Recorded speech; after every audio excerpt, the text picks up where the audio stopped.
Thanks for the tactful approach, Lionel, but the truth is, you don't really think that Nola's my mother. I'm not accusing you of anything, Ted. It's just as we discussed before. I know. The circumstances which drew us together are questionable. Nothing was ever conclusively proven. And being the brilliant lawyer you are, you can't sleep at night until all the I's are dotted and all the T's are crossed, right? Neatness counts. Not in Nola's book. According to her, one look at me was all the proof she ever needed. Nevertheless, I think she closed the door on that a little too soon.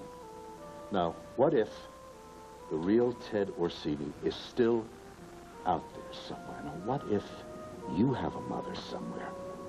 Somebody like Nola was out there longing to find her real son.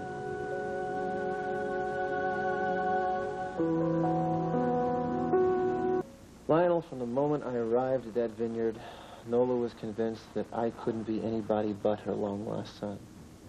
Ted Orsini, some unfortunate guy with absolutely no past. And let me tell you something, if you think it's fun running around with a head full of blank cassettes... No, I'm sure it's been very difficult for you. You know, when I met Nola, the only thing I did know for sure was that whoever the hell I was, I arrived on a truck in the Napa Valley in December of 1990. Other than that, there was nothing.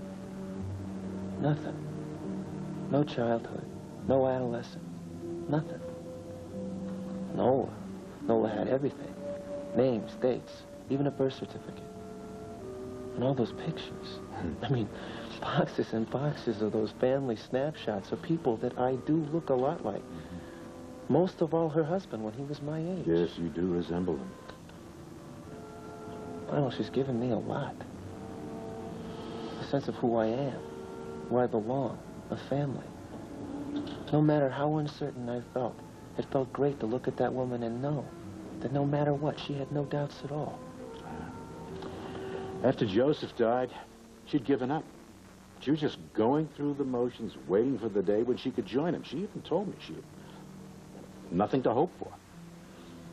Then maybe we're both lucky. Mother's happier than she's ever been. She's coming out of her shell, and I'm making out like a bandit. I mean, I gotta tell you, pruning grapevines and spreading around fertilizer is hard work. I've gone from the field to the boardroom in one clean, easy step.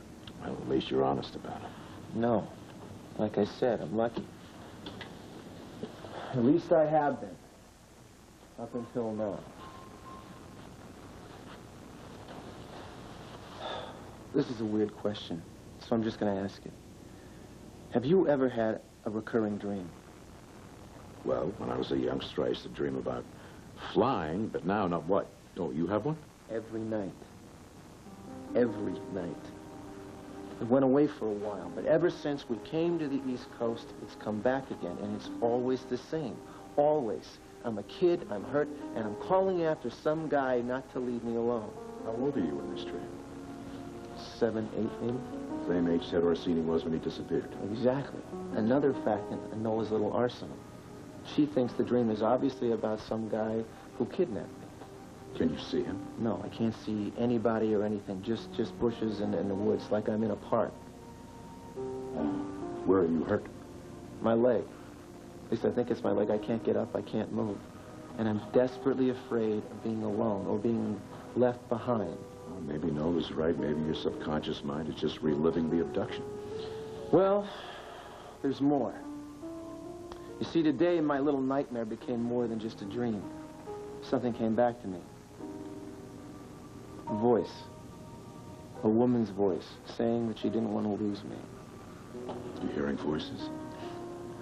Come on, Lionel. I'm not psychotic. At least not yet. I remembered the voice. I didn't hear it. It was definitely a woman's voice, and she called me her baby. Was it Nola's voice? No.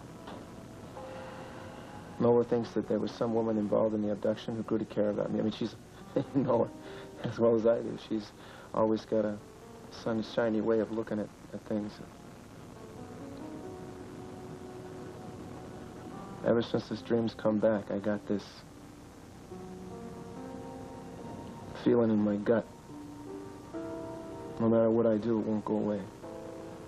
More and more, I think conclusive proof of your identity would be the best thing for everyone concerned. Come on, Lionel. We're talking about a lady who's lying in an intensive care unit with an irregular heartbeat. If I find out that Nola Orsini's not my mother, I'm not so sure now's the best time for her to find out she's... Well, I'm aware of how deeply you care for her. I love her. And I want the same thing she does. I mean, why not? There's a lot of things that point to the fact that I very probably could be Ted Orsini. I mean, for one thing, come on, Lionel, the name. When I showed up at the Orsini Vineyards, I didn't know who the hell I was. I had no idea what my name was. And yet Martin Joseph popped into my head the minute that the foreman asked me. And I do look a lot like her husband when he was my age. I mean, why not?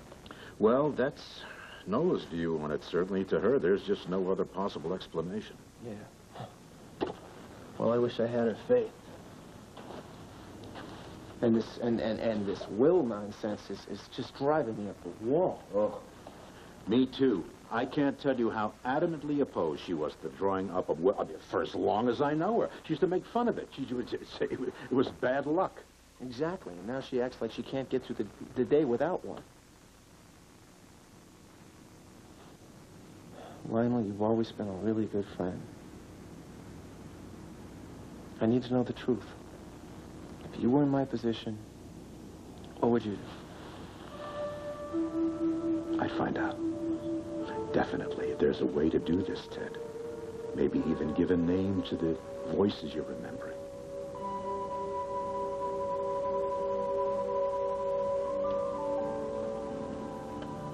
Yeah, I've heard of DNA testing. It's a very simple procedure. They draw a small sample of blood from each party, and then they compare genetic information. They could probably do the test right here in this hospital. And at least then you'll have an answer. Half an answer. Because if I'm not Ted Orsini, Nola's son, then just who am I? Well, actually, Mother's homesick. She seems stronger, more alert. Yeah, as soon as she goes for 24 hours without any irregularities of her heartbeat, we can bust her out of ICU. No, she's getting better. She was throwing Nurse Ratchet through the hoops there. Yeah? Or was that you were doing? No. Believe me, when she puts her mind to it, she can charm the birds out of the tree. Yeah. Listen, you doing okay? Yeah, I'm fine. Is there bad news Nola doesn't know about? No. Dr. Beard says she's getting better all the time.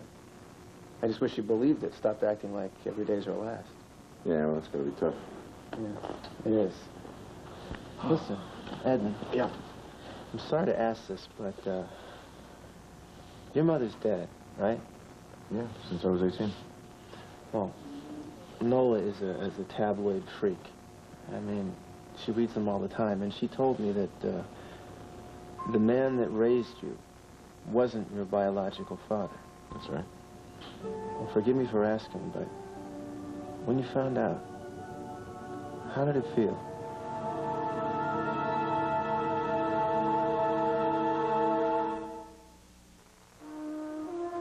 Well, the man who raised me was the scum of the earth. So when I found out that there was no biological connection between him and me, I actually felt pretty good. You did? Yeah, relief.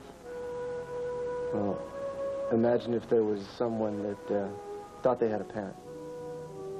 Wanted them to be their parent and found out they weren't. Yeah, my biological father was no peach either. You mean he's dead? Mm-hmm. Yeah, they're all dead. And the fight for the truth about what they did and who they were, it just about cost me my life. But I'll tell you something, in the end it was worth it because I had to find out who I am. Why do you ask? Well, let's say I have this friend that's experiencing similar circumstances. He's beginning to wonder about where he's from, and it's got him pretty worried. He has my sympathy.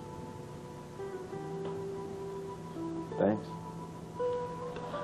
I'm out of here. See you back at Wildwood. Okay.